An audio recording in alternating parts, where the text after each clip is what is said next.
Bismillahirrahmanirrahim. Assalamualaikum warahmatullahi wabarakatuh. Alhamdulillahirabbil alamin. Allahumma sholli ala Muhammad wa ala ali sayyidina Muhammad. Perkenalkan, nama saya Siti Maisyarah, Prodi Ilmu Tasawuf semester 4, Fakultas Usuluddin dan Humaniora, Universitas Islam Zainul Hasan Genggong.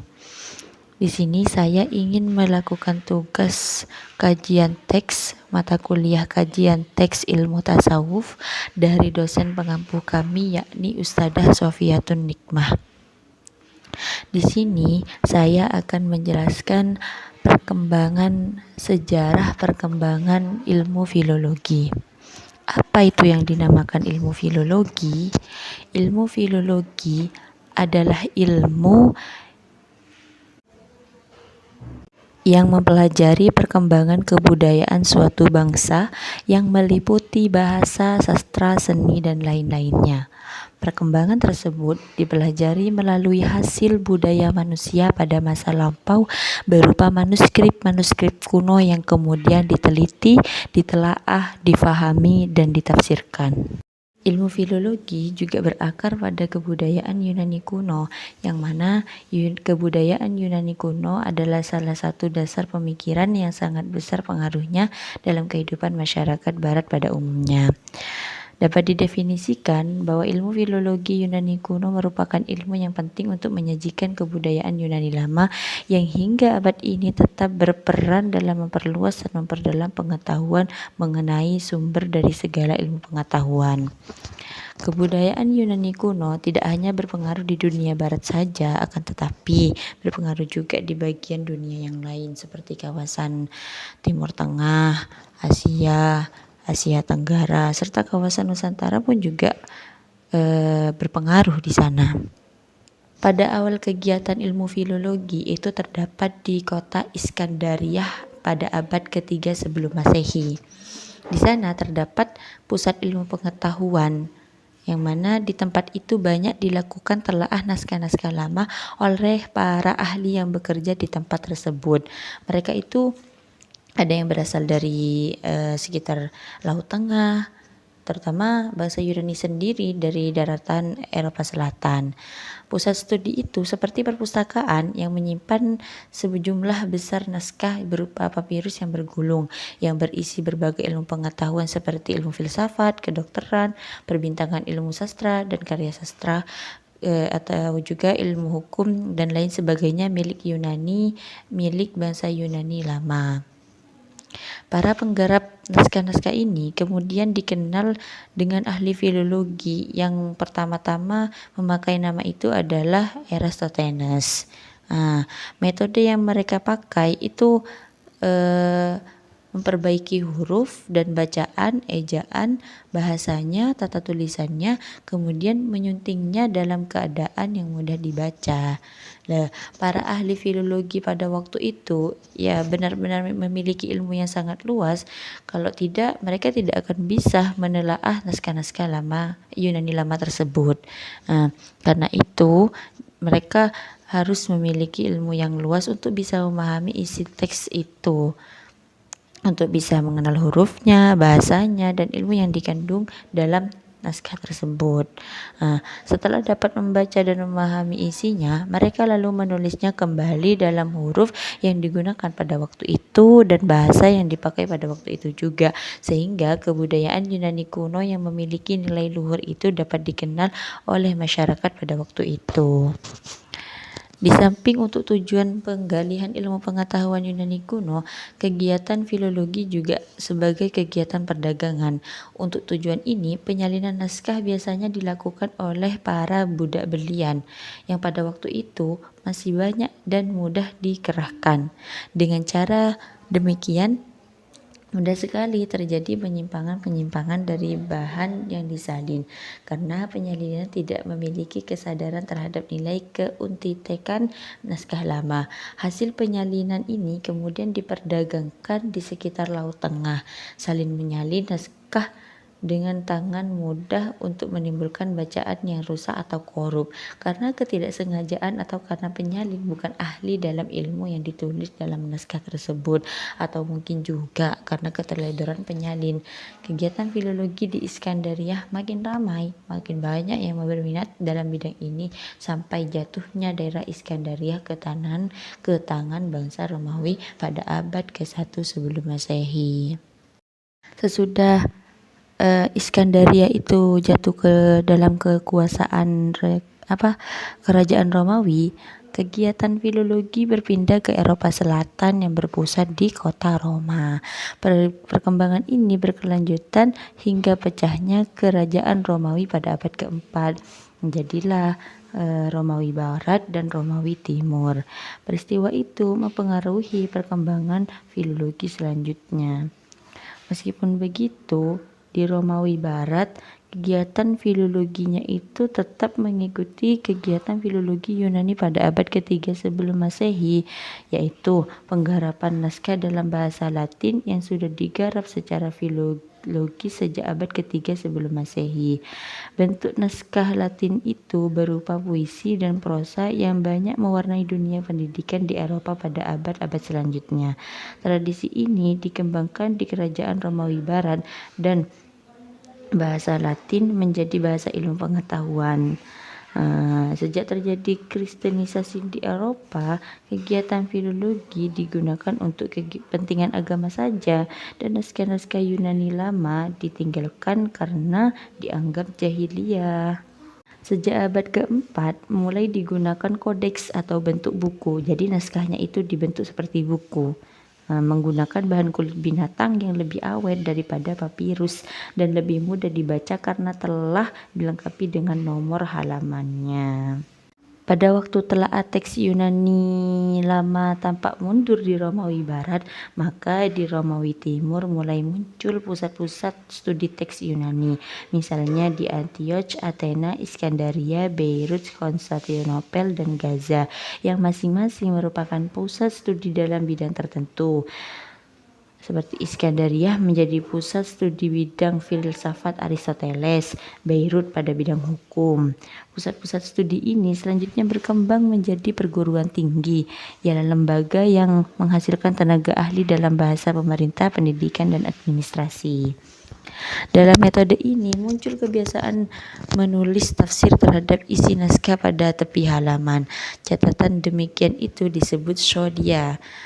Procopius dari Gaza telah membiasakan menulis naskah langsung diiringi sholia dengan bahan yang diambil dari tulisan lain yang membicarakan masalah yang sama. Karena tulisan Procopius pada umumnya mengenai ajaran Befbel, maka ajaran penulisan demikian itu dikenal penulisan baru dalam kajian Befbel.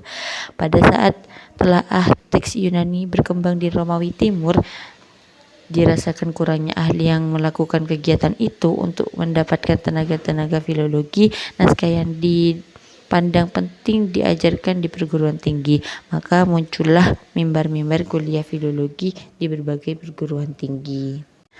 Ketika kekuasaan Romawi Timur jatuh ke tangan bangsa Turki pada abad ke-15, ahli filologi berpindah ke Eropa Selatan, terutama Roma.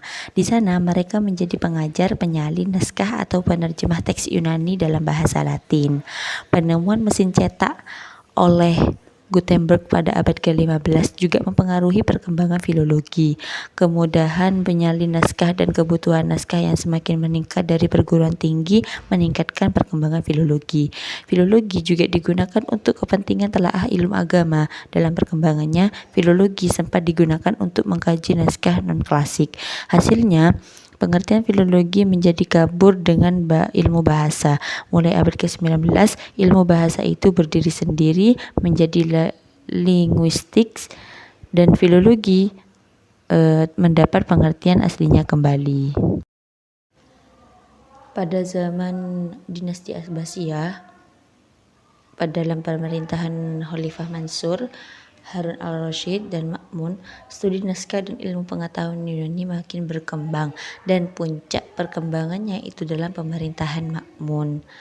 Di dalam istananya terkumpul sejumlah ilmuwan dari negara lain. Mereka belajar ilmu geometri, astronomi, teknik, dan musik. Mereka mendapat pelayanan yang baik. Dibangunkan pusat studi yang diberi nama Baitul Hikmah, yang dilengkapi dengan perpustakaan dan observatorium. Pada waktu itu dikenal 3 penerjemah kenamaan bernama Kusta bin Luko, Hunain bin Ishaq, dan Hubaishi. Ketiga-tiganya beragama Nasrani. Hunain merupakan penerjemah yang paling luas ilmu pengetahuannya, menguasai bahasa Arab, Yunani, Persia, bahasa ibunya sendiri pun bahasa Arab. Sejak umur 7 tahun, dia sudah menjadi penerjemah ke dalam bahasa-bahasa tersebut. Mungkin keterampilannya diperoleh karena dia tinggal di daerah multilingual. Dia mendirikan lembaga penerjemah di Baghdad, akan tetapi tidak jelas apakah kegiatan penerjemahan itu dari naskah-naskah Yunani atau dari terjemahannya dalam bahasa Syria.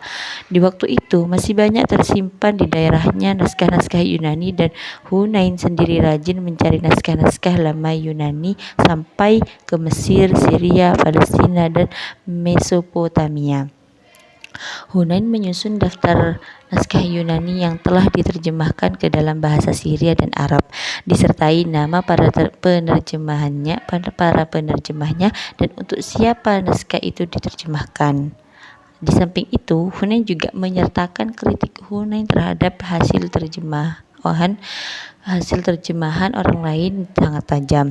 Dengan demikian dapat diketahui metode filologi yang digunakan pada waktu abad ke-9 di kawasan Timur Tengah. Di samping melakukan telaah terhadap naskah-naskah Yunani, para ahli filologi di kawasan Timur Tengah juga menerapkan teori filologi terhadap naskah-naskah yang dihasilkan oleh penulis-penulis di daerah itu. Ilmu filologi tak hanya terkenal di daerah Timur Tengah saja, tapi juga terkenal di daerah Asia. Salah satunya ialah India. Di antara bangsa Asia yang dipandang memiliki dokumen masa lampau adalah India. Penilaian terhadap India menunjukkan adanya kontak secara langsung dengan Yunani pada zaman Raja Iskandar Zulkarnain yang melakukan perjalanan sampai India pada abad ketiga Masehi.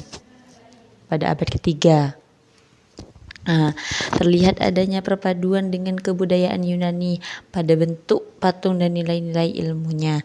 Sejak abad ke-1 mulai terjadi kontak langsung bangsa India dengan Cina. Sekelompok pendeta Buddha mengadakan perjalanan dakwah ke Cina, dan sesudah itu musafir Cina berziarah ke tempat-tempat suci agama Buddha di India.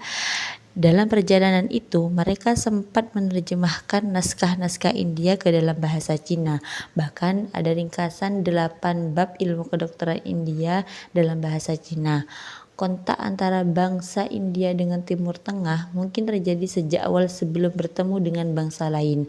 Kemungkinan ini sangat kuat mengingat letak geografis kedua kebudayaan besar ini berdekatan tanpa terbatas kondisi alam tertentu.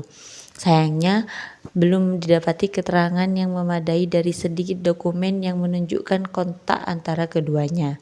Hanya terdapat terjemahan naskah India ke dalam bahasa Persia dan catatan musafir Arab Persia mengenai beberapa aspek kebudayaan India dalam kunjungannya ke tempat tersebut.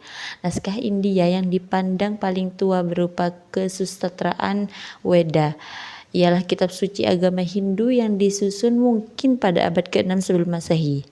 Setelah periode Weda disusunlah naskah-naskah kitab suci lain. Selain naskah dengan nilai agama dan filsafat, ada juga naskah lama India yang berisi wiracarita, misalnya Mahabharata, Ramayana, serta karya berisi ilmu pengetahuan seperti ilmu kedokteran, tata bahasa, hukum, politik. Telaah filologi terhadap naskah-naskah India baru dilakukan setelah adanya kontak dengan bangsa Barat, yaitu setelah ditemukannya jalan laut ke India. Proses mengenal kebudayaan India bertahap, mulai dari bahasa daerah, bahasa Sanskerta, baru kemudian ditemukan kitab Weda. Sejak itulah kegiatan filologi terhadap naskah India semakin berkembang dan membuahkan hasil yang sangat berarti seperti kamus dan tata bahasa Sanskerta. Sampailah ilmu filologi di kawasan Nusantara. Nusantara adalah kawasan yang termasuk Asia Tenggara, seperti kawasan Asia pada umumnya. Nusantara telah memiliki peradaban tinggi dan diwariskan pada generasi ke tangan bangsa Barat. Yang pertama menyadari nilai berharga naskah Nusantara adalah pedagang yang ingin mendapat untung dari penjualan naskah tersebut. Datangnya bangsa Barat dan ditulisnya buku tentang kebudayaan Nusantara oleh Frederick de Houtman menimbulkan minat besar bangsa Barat pada Nusantara.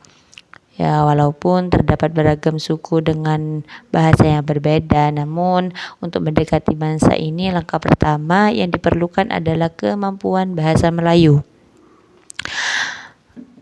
Bahasa Nusantara dipelajari untuk kepentingan tugas penginjil. Hasilnya adalah penelitian dan catatan rapi mengenai kebudayaan, bahkan hingga suku yang belum mengenal tulisan.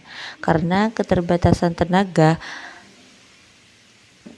awalnya kegiatan filologi hanya sampai pada tahap menyunting, yaitu menyajikan naskah pada bentuk aslinya ditambahkan keterangan pendahuluan. Pada tahap selanjutnya, naskah disunting dalam bentuk transliterasi dalam huruf Latin. Maka banyak diterbitkan suntingan-suntingan naskah dengan pembahasan isi ditinjau dari berbagai disiplin. Pada periode mutakhir mulai dirintis telaah naskah-naskah Nusantara dengan analisis berdasarkan ilmu sastra Barat. Banyak terdapat analisis struktural, fungsi, dan amanat pada naskah-naskah tersebut.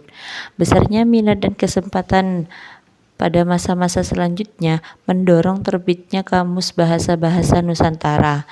Kajian terhadap naskahnya juga membuka kebudayaan Nusantara dan mengangkat nilai-nilai luhur yang tersimpan di dalamnya.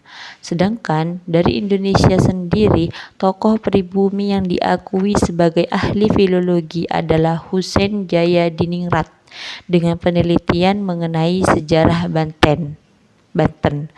Sedangkan setelah Perang Dunia Kedua hanya terdapat sedikit ahli filologi dengan sedikit karya yang dihasilkan.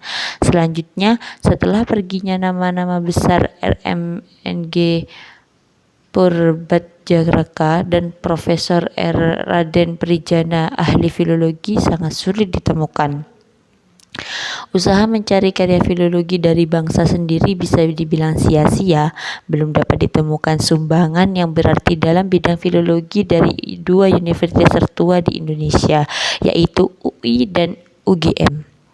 Sehingga sumbangan filologi dalam perkembangan kebudayaan nasional pun hampir tak ada. Nusantara seharusnya bersyukur atas peninggalan tertulis dari generasi sebelumnya.